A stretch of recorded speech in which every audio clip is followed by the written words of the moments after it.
Now we're moving over to Charles Wu, who is the CEO of Pheno.ag. Charles Wu, the stage is yours. Great. Can you hear me okay? I can hear you 5 by 5. Wonderful. Well, hey, thanks for the introduction. I'm really excited to be here. But first, I would like to ask the audience a question. And the question I'm going to ask is, have you ever wondered why, farmers out there are paying up to $1 per seed for high quality hemp genetics? Seems crazy. Now, would you really be interested in technology that can produce these same seeds for under 20 cents each? And that's literally what we've come up with. Pheno.ag is an offering that we call genetics as a service, or giving you gas. And what genetics as a service is it's a pay-as-you-grow service that produces feminized hemp, either CBD or CBG seeds, starting at around 20 cents a seed. And where did this come about? Well, it came about because we've been in the industry for quite some time. We're an education and engineering company. We've provided a lot of education out there for cannabis growing, and we've designed all sorts of engineering systems. And what we found is there's a massive gap between, okay, now I've learned how to grow, I've learned how to grow commercial cultivation, and now I want to go produce my flower, and I need $5 million or $10 million to even get started on that front. So what GAS is, or genetics as a service, is that is an interim step for a new CBD brand, a new hemp company to get into the market without having to invest lots and lots of money into infrastructure. Similar to how Amazon Web Services or the data center business lets you get into the computer business without having to build your own data center. Now, a little bit about us, our team. My name's Charles. I'm a 20-year technology entrepreneur. I've had 2 Inc. 5000 companies. Just cut my teeth in the wireless telecommunications space, building towers and working with the REITs. And then I got into the co-location and data center space. Our COO, Matt Potteray, he's a 30-year veteran of the technology and telecommunications field. He used to run 13 states for CenturyLink. And then we have our lead grower, who's Matt Wakowiak, who has over 20 years of cannabis cultivation experience. And what's nice about us is we actually have traction.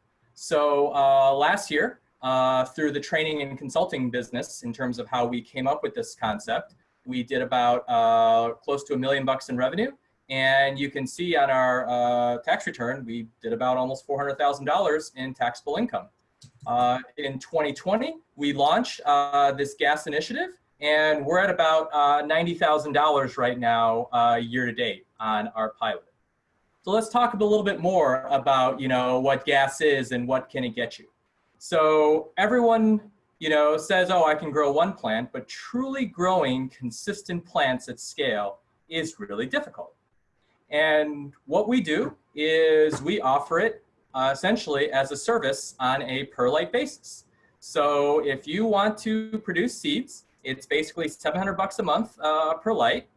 We also include mother, clone, star, tissue culture, and or veg scase. And based on a 60-day flower pollination cycle, we're able to put out about 7,000 seeds per 60-day harvest. So it comes out to about 20 cents a seed. Our operating expenditures, we're running at around $250 a month to support that. Most recently, we've had people approach us, and we've got customers signed up to produce high quality indoor CBD flower. So on the flower pricing, because there's less infrastructure involved, specifically we don't have to worry about pollination and all that comes into consideration, we charge less. So flower pricing is $500 a month per flower. We're averaging about £1.50 of trimmed flower, which comes out to about $670 a pound for flower. And our cost comes out to about $200 a month on an operational perspective. Breaking down, when we do the seed side of things, we always include field testing. So we have a 40-acre farm in Illinois, where whenever we produce seeds for people, we plant them to make sure that they're happy with the seeds that they get, and we can help them with their SOPs and their planting guidelines and everything on that. Moving on, what have we gotten so far and what have we done with our 90K? Starting last year, we built out a little pilot site. So it's around 2,000 square feet. We allocated originally a lot of the space for seed, but then as we learned more, we allocated space for flowers. So in that 2,000 square feet, we've got about 600 to 700 square feet of light canopy covering that space. Charles, 5-minute mark, 60 seconds left. Okay, I'll be quick. Our CapEx is about $400. Our flower space CapEx is $250. We're 100% leased right now. Here are unit economics. We kind of talked about that. I'm just going to go quick. What's our ask? Right now, we have secured a new 18,000 square foot facility for expansion. We're going to allocate around 3,000 square feet initially for flower and 3,000 square feet for seed. And we're looking for about $1 million for internal build out so we can build out our space. Finally, so to summarize, we're looking for about $1 million. What we're offering in addition to that is the founder, myself, will match all investment dollars on a 1 to 3 basis. And finally, we're in an opportunity zone. So for people who understand that or have major capital gains, investing in us lets you defer the capital gains and you have some nice upside potential or tax-free potential in the future. That's that.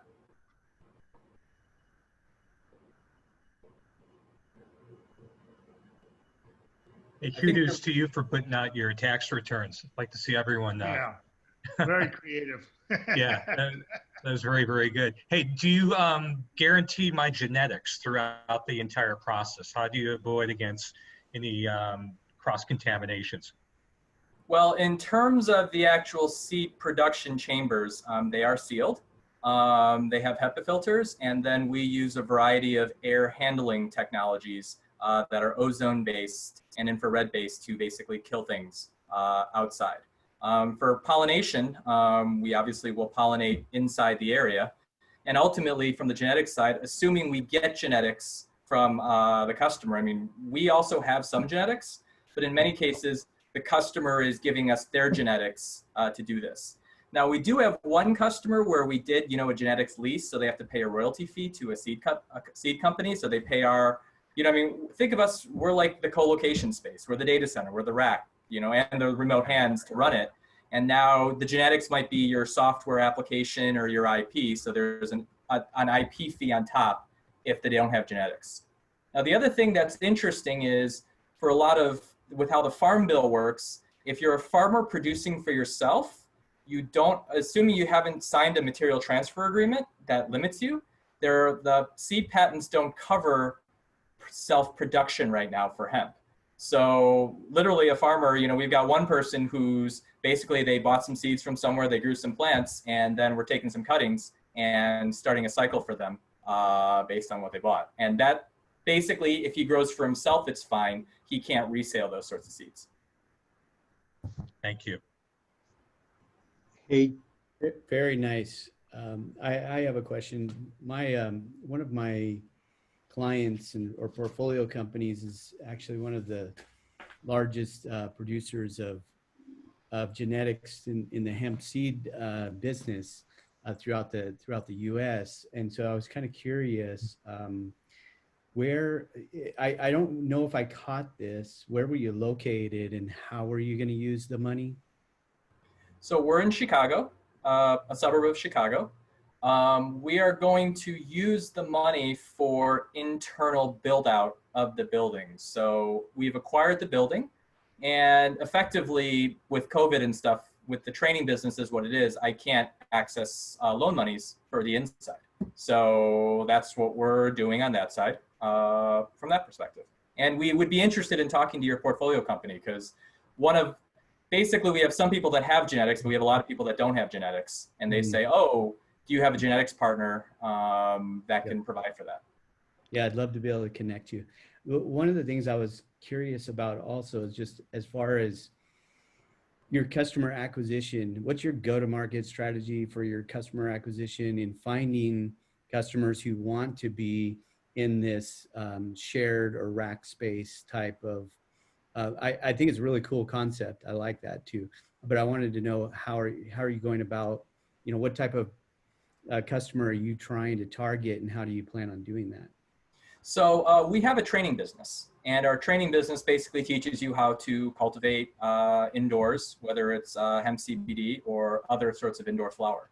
And before we were doing that, you know, what happens is it's similar to Cisco, right? You go to Cisco school, and now you graduate from Cisco or Microsoft, and then you go buy Cisco products. So we were doing the training, and then a lot of our business traditionally has come from then doing engineering or referring them over to product manufacturers that say, okay, now you've learned what it takes to grow indoors, and these are the lights you need, blah, blah, blah, blah, blah.